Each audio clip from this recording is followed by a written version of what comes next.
Hello beautiful people, welcome back to another sewing tutorial. So in today's video we're going to be learning how to make a corporate turtleneck pencil dress with sweetheart yoke and structured design around the sleeve. So this is going to be a two-part project. Here we're going to learn how to draft the pattern and cut everything out, while in my next video, which is going to be the one right after this, we're going to learn how to sew everything together and also how to make the structured design. So please do well to watch this video to the end, like, share and subscribe to my channel if you haven't already while we get started. Now I'll begin by drafting the pattern for this dress. From the top of the pattern paper, I'll mark down 0.5 inches, which is going to serve as a starting line and also as the shoulder line. And from 0.5 inches, I'm going to mark down the shoulder to the bust point, which is 10.5 inches. I'll mark the shoulder to the under bust, which is 13.5 inches. And next, I'm going to mark the shoulder to the waist, which is 16.5 inches. I'm going to use my straight ruler to just draw horizontal lines across. Now, after drawing out the lines, I'm going to mark the hip line. So placing my tape on the waistline, I'll measure down 8 inches, which is the hip line. And then still from the waistline, I'll measure 19 inches downwards, which is the knee line.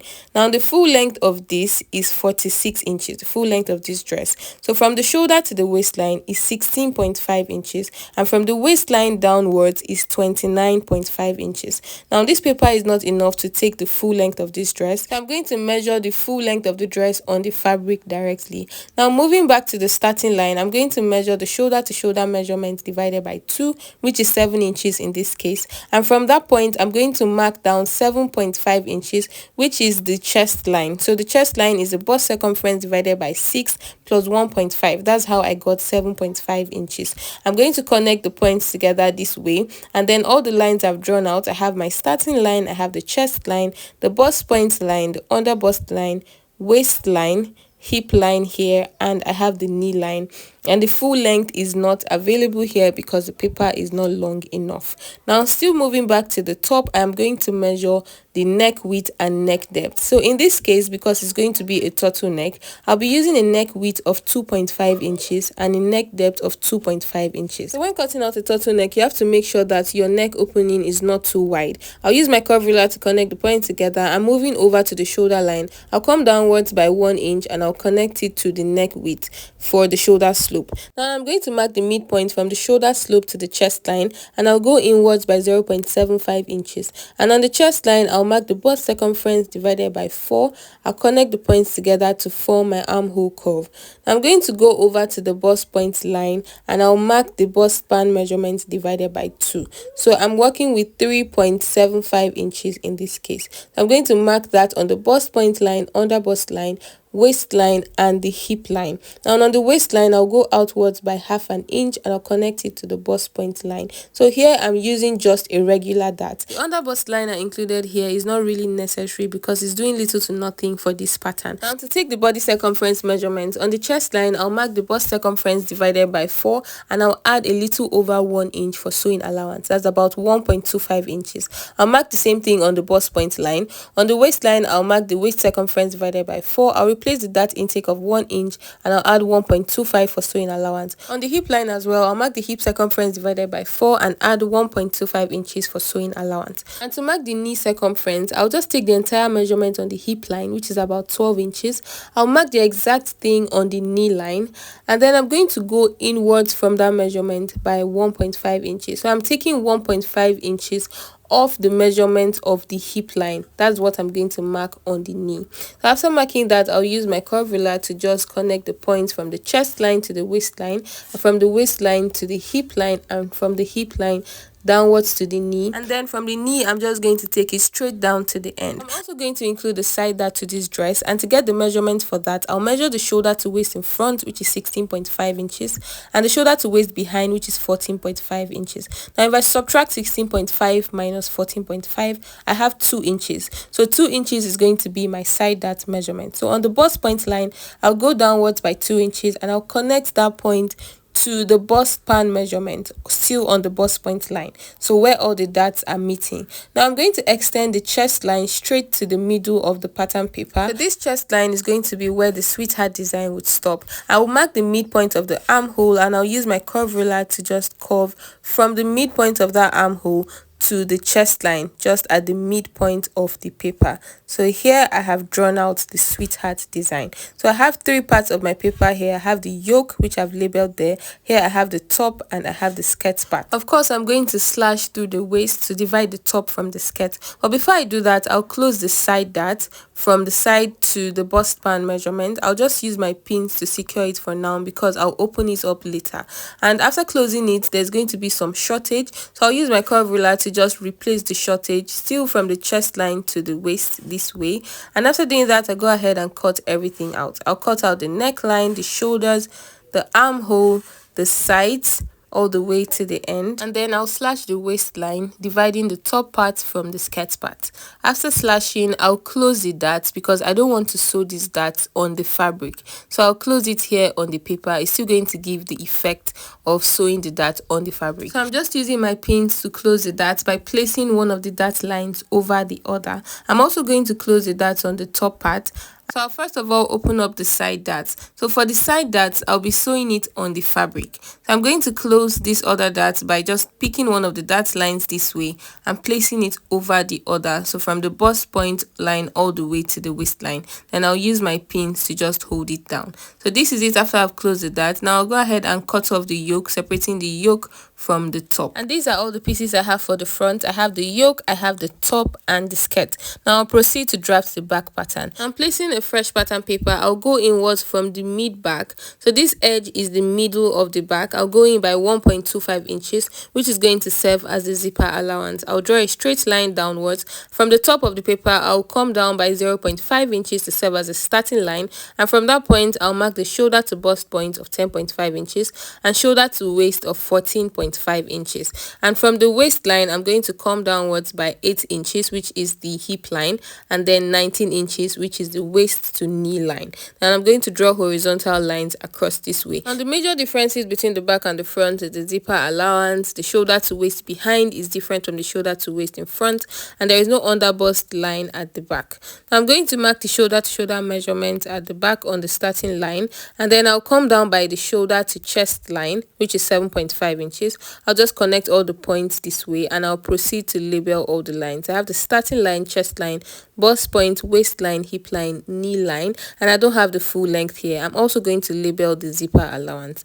Now from the zipper allowance line, I'll mark the neck width of 2.5 inches and a neck depth of 1 inch for the back. So I'm using 2.5 inches neck width to match the front, and I'm just using 1 inch for the neck depth. So on the shoulder line, I'll come downwards by 1 inch for the shoulder slope, and I'll connect it to the neck width. Now I'll measure from the shoulder slope to the chest line. I'll mark the midpoint and I'll go inwards by half an inch. So in front I went inward by 0.75, but behind I'm just using half an inch. And then I'm going to take the bust circumference measurement divided by 4 on the chest line, and I'll connect the points together to get the armhole curve. I'm also going to mark the bust span measurement on the bust point, the waistline and the hip line, just to get my darts. And on the waistline, I'll go outwards on each side of the line by 0.5 inches. I'll connect it upwards to the bust point line this way and downwards to the hip line this way. After doing that, I'm going to take the rest of the circumference measurement.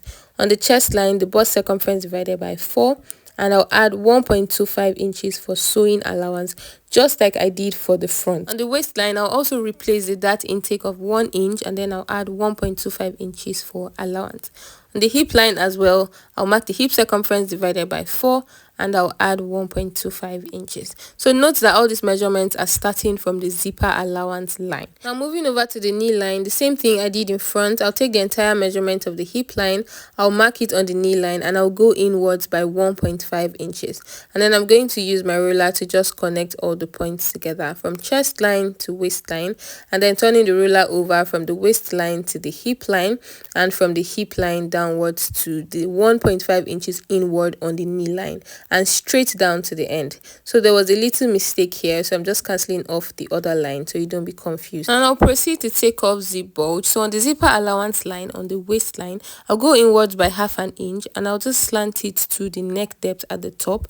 And then on the hip line, I'll go upwards by 1 inch, and I'll also go downwards by 1 inch. So I'm going to slash the 1 inch upwards from the hip line to meet the ½ inch inwards on the waistline, and then from the 1 inch below the hip line, I'm just going to take it into the knee line this way.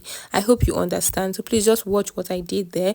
And after doing that, I'll go ahead and cut it off. So the curve I just made on the zipper allowance line, that's on the hip line, is going to give the dress a bit more contour at the back area. And after cutting the sides, I'll also cut out the zipper allowance area that I have just shaped up, and I'll proceed to slash the waistline because the back is also going to have a half cut. And after slashing the waist, I'll go on to take off more zip bulge. So on the top part, I'll go upwards by ½ an inch, and on the skirt part, I'll go downwards on the waistline by ½ an inch as well. I'm going to slant this ½ an inch inwards to somewhere after the dart lines on the top and on the skirt part. So I'm going to go ahead and cut this off. Now that I have successfully eliminated whatever might cause my zip to bulge, I'll proceed to close the darts. So on the top, I'm going to pick one of the dart lines and close it over the other. I'm picking from the side, not from the center. I'll use my pins to hold it down, and on the skirt as well, I'll pick one of the dart lines, place it over the other, and use my pins to just hold it down as well. And these are my back pieces. Now I'm going to bring in my fabric. This is what I have. I have this crepe fabric, and for the black, I have 1 yard of it here, and I have 2 yards of the ash colored fabric. So these fabrics are a bit stretchy. I'll go on to place the fabric on a fold, right sides facing, and I have placed the paper on it, as you can see. Now I'll use this ash fabric to cut out the yoke and the skirt mainly for the front, while the top part I'm going to cut it out on the black fabric. I'm also going to cut out the ash fabric for the top, but it's going to be for the lining. And I'm going to start by cutting the skirt piece. I'll place the midpoint of the paper on the folded edge of the fabric. I'll use my pins to just hold it down, and I'm cutting out a length of 29.5 inches. That's the waist to the full length. So I'm just going to mark 29.5 inches here, and I'll add 1 inch for hemming allowance. So remember that the paper was not long enough to take the entire length of this dress. That's why I'm measuring the full length of the dress directly on the fabric. So I'm just going to cut it straight this way, and then I'll come down from the knee line, just after the knee line, straight to the end. Is the same measurement as the knee that the full length has. I'm also going to add 0.5 inches to the top, that's the waistline, so that I can attach it to the top part. So it has some allowance to attach to the top part. Now this is the back skirt piece. I'm going to place it on the fold as well, and I'll mark 29.5 inches, which is the full length of the skirt. I'm going to add 1 inch for hemming allowance as well. I'll draw a straight line across, and I'll take it straight down from the knee all the way to the full length. I'll go ahead and cut it off, following the exact shape of the paper.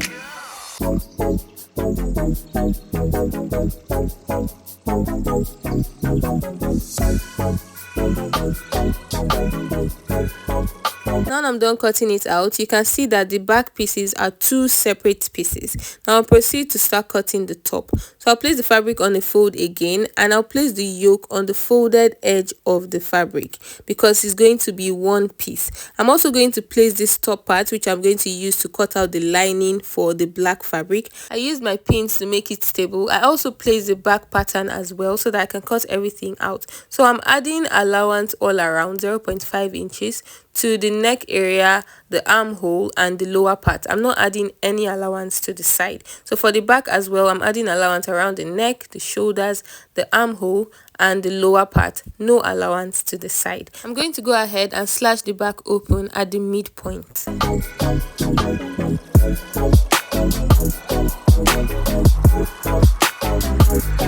Now it's time to cut the main top front piece. So I'm using this black fabric, like I said. I've placed it on the fold, and I'm just going to place the lining piece I cut out with the ash fabric on the black fabric, and I'm going to cut the black fabric exactly how the lining piece is because I already included the allowance. So these are all the pieces I've cut out. I have my front pieces and my back pieces, the top and the skirt.